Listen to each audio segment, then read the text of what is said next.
살아계신 하나님 말씀은 신약성경 누가복음 5장 8절 말씀입니다. 신약성경 95페이지 되겠습니다.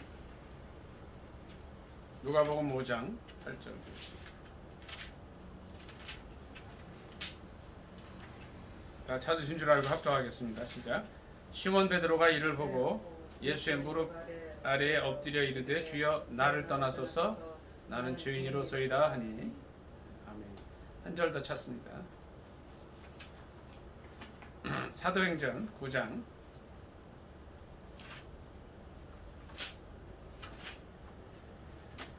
5절입니다.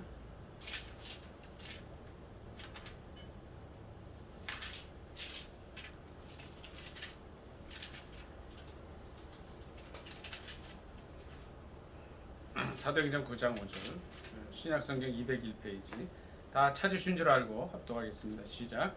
대답하되 주여 누구시니까 이르시되 나는 네가 박해하는 예수라. 한 번 더 읽습니다. 대답하되 주여 누구시니까 이르시되 나는 네가 박해하는 예수라. 아멘. 이 말씀을 통해서 이 두 가지 말씀을 가지고 본문으로 해서 나를 변화시킨 복음이라는 말씀을 함께 은혜 나누기로 합니다. 먼저 누가복음 5장 8절을 가지고 있습니다. 시몬 베드로가 이를 보고 예수의 무릎 아래에 엎드려 이르되 주여 나를 떠나소서 나는 죄인이로소이다.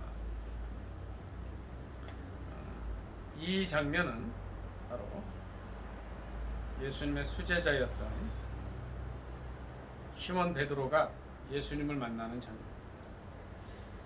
나를 변화시킨 복음이라는 게 어떻게 이제 어떤 만남으로부터 시작이 됩니까?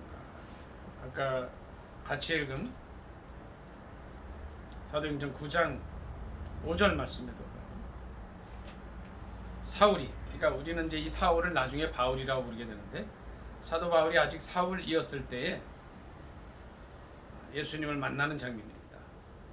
대답하되 주여 누구시니까 이르시되 나는 네가 박해하는 것이다. 이제 한 개인이 어떻게 변화되는가 하는 겁니다.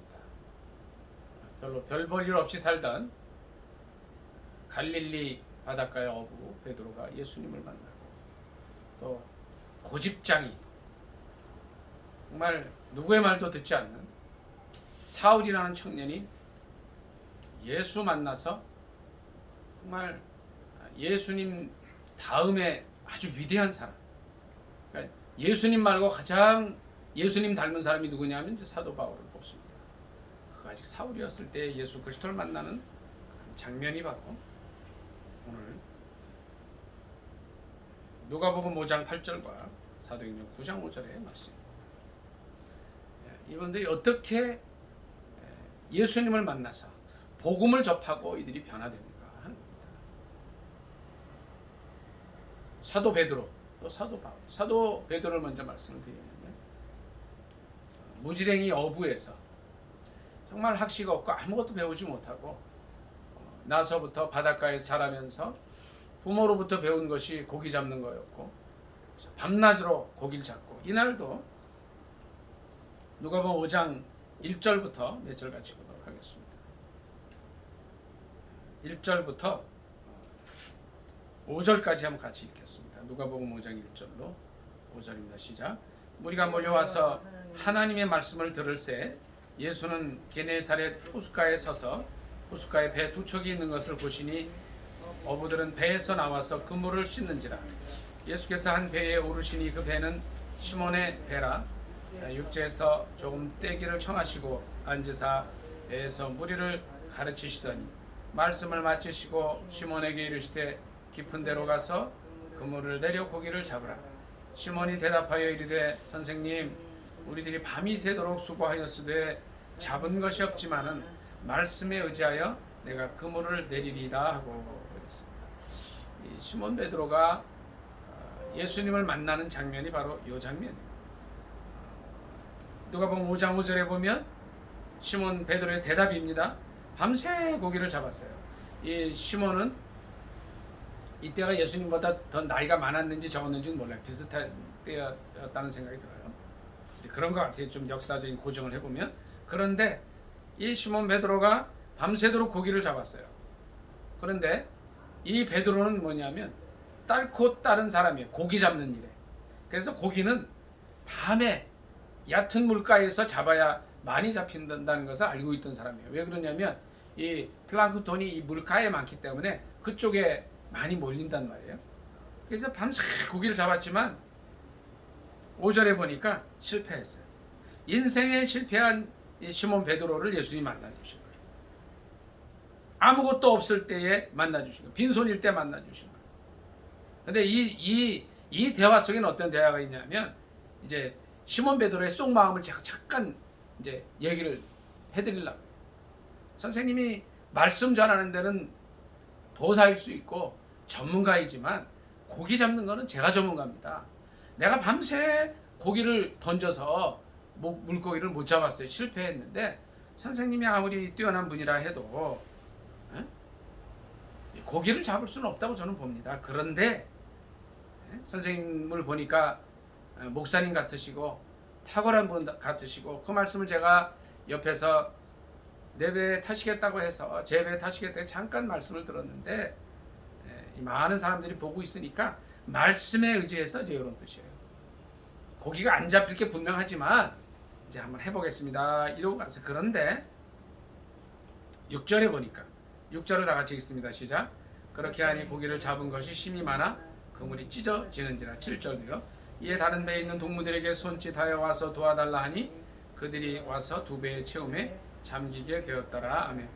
그물이 찢어질 정도로 또 두 배에 잠길 정도로 이거는요 베드로 입장에서 볼 때는 기적이라는 거죠. 이건 있을 수 없는 일이죠. 그리고 실제 밤새 이제 이 베드로는 이 당시에 처자식이 있었어요. 아내가 있었어요. 기록에 의하면 처자식을 먹여 살리기 위해서 밥을 굶게 하지 않기 위해서 밤새 고기를 자기 실력을 동원해서 했지만 허탕을 친 때였어요.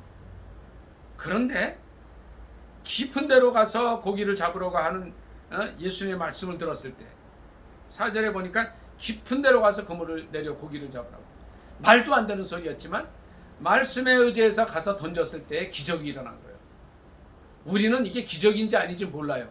그러나 전문가 베드로 어부 고기잡이였던 베드로가 볼 때는 기적이에요. 이거는 사람이 한 일이 아니라는 걸 알았어요. 그래서 8절을 오늘 본문인데 다시 한번 같이 읽습니다. 시작. 시몬 베드로가 이를 보고 예수의 무릎 아래에 엎드려 이르되 주여 나를 떠나소서 나는 죄인이로소이다. 아멘. 이거는 사람이 할 수 있는 일이 아니라는 걸 알았어요. 그래서 이 호칭이 바뀌어요. 선생님이라 그랬다가 주여로 바뀝니다. 그 이후로 3년 반을 예수님을 쫓아다닌 베드로는 초대교회 아주 귀한 초석이 됐습니다. 이분이 성령 받고 나서 사도행전 1장 이후로 쭉 말씀을 보면요. 하루에 이분의 전도를 듣고 3,000명이 예수님께 돌아오고 또 5,000명이 예수님께 돌아오는 역사가 있었어요. 갈릴리 바닷가의 무지랭이 어부에서 학식 없고 배우지 못한 이 베드로가 어떻게 예수님 만나서 복음을 접하고 변화돼서 대설교가가 됐고, 우리가 오늘날 이제 로마 교황이라고 하면 뭐예요? 온 세계 카톨릭 구교죠. 구교의 모든 이제 교회를 통할하는 교황이 일대 교황이 베드로가 됩니다. 무엇이 이 사람을 변화시켰습니까? 무엇이 이 사람을 가난한 어부에서 세계적인 지도자 예수님의 수제자로 만들어 주셨습니다. 9절로 11절을 다 같이 읽도록 하겠습니다. 시작. 이는 자기 및 자기와 함께 있는 모든 사람이 고기 잡힌 것으로 말미암아 놀라고 세베대의 아들로서 시몬의 동업자인 야고보와 요한도 놀랐습니다. 예수께서 시몬에게 이르시되 무서워하지 말라. 이제후로는 내가 사람을 취하리라 하시니 그들이 배들을 육지에 대고 모든 것을 버려두고 예수를 따르니라. 아멘. 그들이 무서워하지 않고 예수님을 따라간 그 이후에 이들의 삶은 놀랍게 변화하게 되었습니다. 우리가 오늘 누구를 따라가느냐, 누구를 배우려고 하느냐에 따라서 우리 인생이 달라집니다. 우리가 이 세상 살면서 좋은 스승을 두는 게 중요합니다. 그러나 그 스승 이상의 예수 그리스도를 따라갈 수 있기를 바랍니다. 예수 그리스도를 통해서 배울 수 있기를 바랍니다. 무지랭이였던, 무식하고 아무 꿈 없이 하루하루를 소시민으로 살아가던 베드로가 예수 그리스도를 만나서 두려움을 버리고 예수님의 제자로 살아갔을 때에 주님은 그를 놀랍게 변화시켜 주셨습니다. 고린도후서 5장 17절에 이런 말씀이 있습니다. 그런즉 누구든지 그리스도 안에 있으면 새로운 피조물이라 이전 것은 지나갔으니 보라 새 것이 되었도다 하셨습니다. 그렇습니다. 예수 그리스도 안에 있을 때에 어부였던 가난하고 무식한 베드로는 없어지고 새로운 영적인 사람으로 변화되는데, 그의 설교로 말미암아 수많은 사람들이 예수 그리스도를 영접하고 죄의 삶에서 영원 멸망받을 수 없는 삶에서 구원받고 천국 백성으로 살아가게 된 것입니다. 오늘 또 다른 본문인 사도행전 9장을 잠깐 보도록 하겠습니다. 9장 1절부터 4절까지 잠깐 같이 읽습니다. 9장 1절로 4절입니다. 신약성경 201페이지 되겠습니다. 같이 읽습니다. 시작. 사울이 주의 제자들에 대하여 여전히 위협과 살기가 등등하여 대제사장에게 가서 다메섹 여러 회당에 가져갈 공문을 청하니, 이는 만일 그 도를 따르는 사람을 만나면 남녀를 막론하고 결박하여 예루살렘으로 잡아오려 함이라. 사울이 길을 가다가 다메섹에 가까이 이르더니 호련히 하늘로부터 빛이 그를 둘러 비추는지라. 땅에 엎드러져 들음에 소리가 있어 이르시되 사울아 사울아 내가 어찌하여 나를 박해하느냐 하시거늘. 여기까지 읽습니다. 사울아 사울아 내가 어찌하여 나를 박해하느냐 하는 이 말씀을 그는 하늘로부터 듣습니다. 이 사도 바울이 그 이름이 아직 사울일 때, 사울 청년일 때에 다메섹을 향하여 가고 있었습니다. 이때 그의 임무는 자천타천으로 예수 믿는 사람들, 예수 그리스도가 십자가에 돌아가셨다가 사흘 만에 살아나셨다는 이 자기 생각에는 허무맹랑한 소식을 믿고 따르는 이 도에 소속된 사람들, 2절에 있는 대로 그 도를 따르는 사람을 만나면 남녀를 물어나고 결박해서 이제 옥에 가두려고 예루살렘으로 잡아오려고 가던 차였습니다. 이 사울 청년은 이제 이 8장에서 7장에서 사도행전 7장에서 이제 초대교회 최초의 순교자 스데반 집사가 죽을 때에 죽이는 것이 마땅하다고 투표를 하고 돌을 던지는 사람들의 옷을 맡아서 지키고 있던 사람. 그는 스데반 집사의 죽는 것이 당연하다고 여겼던 사람. 이 사람은 나면서부터 로마 시민이었어요. 특권을 가지고 있던 사람이었어요. 그리고 이 가말리엘 문화, 가말리엘이라고 하는 사람은 이 당시에 최고의 율법학자요 석학이었어요. 오늘날로 치면 하버드대나 옥스퍼드 대학교 교수가 될 정도의 사람이었어요. 그 밑에서 배우던 아주 총명한 청년이었지만 이 민족주의와 이 율법주의에 매여서 정말 예수 믿는 사람들을 아주 그냥 이를 갈고 미워하던 사람이었습니다. 그가 자신의 민족주의와 율법을 향한 이 열심 때문에 예수 믿는 사람들을 핍박하고자 갔을 때에 강권적으로 예수님이 나타나셨습니다. 내가 어찌하여 나를 박해하느냐, 어찌하여 핍박하느냐. 아주 극적으로 만나주십니다. 이 사울 청년이 기대했던 것도 아니에요. 제가 보기에는 이 청년이 이렇게 주님 나를 만나 주십시오 막 이런 것도 아니었어요. 주님께서 그를 만나 주십니다. 그가 주님께 여쭤봅니다. 누구십니까? 같이 가던 일행들이 있었어요. 이제 예수 믿는 사람들을, 예수의 도를 따르는 사람들, 십자가의 도를 따르고 예수님이 부활했다고 하는 이 허무맹랑한, 자기 생각에 허무맹랑하게 들리는 이 사실을 믿는 사람들을 이제 포박하기 위해서 여러 사람들이 갔겠죠.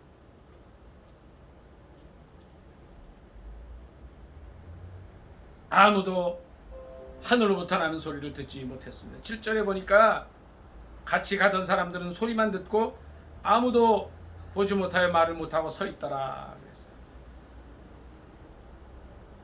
이제 주님께서 사도 바울에게, 사울 청년에게 강하게 역사하셨습니다. 이 이후로 그의 삶은 180도 변하게 됩니다. 율법학자요 고집스럽고 자기밖에 모르던 이 사람이 예수 그리스도를 만났을 때에 변화가 됩니다. 그리고 복음을 위해서 평생을 살아가게 됩니다. 신약 성경의 반을 사도 바울이 씁니다. 로마서부터 히브리서까지. 어떤 사람들은 히브리서는 바울의 저작이 아니라고 하는 사람도 있습니다만은 그것이 되건 안 되건 간에 신약 성경 27권 중에 반을 쓰는 대학자가 되었고, 설교 소두에 말씀드린 것처럼 예수 그리스도 이후에 가장 예수 그리스도를 닮은 사람이라는 말을 듣게 합니다.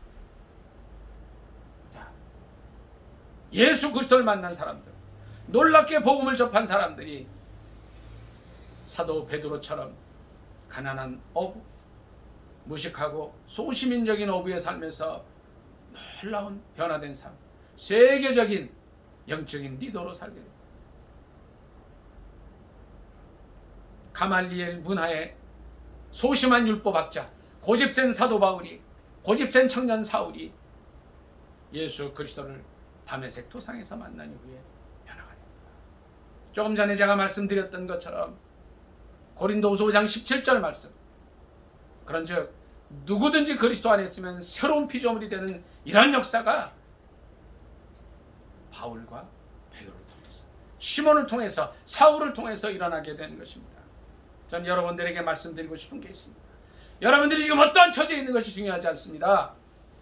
가장 중요한 것은 예수 그리스도를 만나는 일입니다. 예수 그리스도를 만난 사람들, 구약에는 모세가 있습니다. 모세는 시내산에서 하나님을 만나 성령 충만한 삶을 사는 사람으로 변하게 되는데, 이 사람들이 하나님을 만나고 예수 그리스도를 만나고 다 변화가 됩니다. 새로워집니다. 고린도후서 5장 17절 말씀을 한 번만 더 같이 암송하거나 읽겠습니다. 고린도후서 5장 17절 말씀을 읽고, 과연 나의 삶이 지금 예수 그리스도를 만난 삶인가? 아니면 아직 내가 예수 그리스도를 만나지 못하여서 나의 삶이 아직 희망이 없고 덧없고 목적 없는 삶을 사는가 살펴볼 수 있기를 바랍니다. 예수 그리스도 안에 참 희망과 목적과 의미가 있습니다. 갈릴리 바닷가의 무지랭이 시몬을 세계적인 리더로, 영적인 거장으로 만들어 주신 예수 그리스도, 가말리엘 문화의 소심하고 아주 민족주의자였던 사울 청년을 바울로 만들어 주셔서 예수 그리스도 이후에 가장 예수 그리스도를 닮은 대학자로 만들어 주신 그 예수 그리스도, 그분은 지금도 살아계셔서 우리에게 말씀하고 계십니다.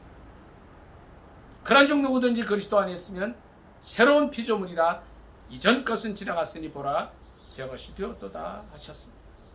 오늘 이 살아계신 예수 그리스도께서 요한계시록 3장 말씀을 통해서 우리에게 주시는 말씀을 같이 한번 읽고 말씀 마치도록 하겠습니다. 요한계시록 3장 찾아보겠습니다. 20절 찾아, 3장 20절.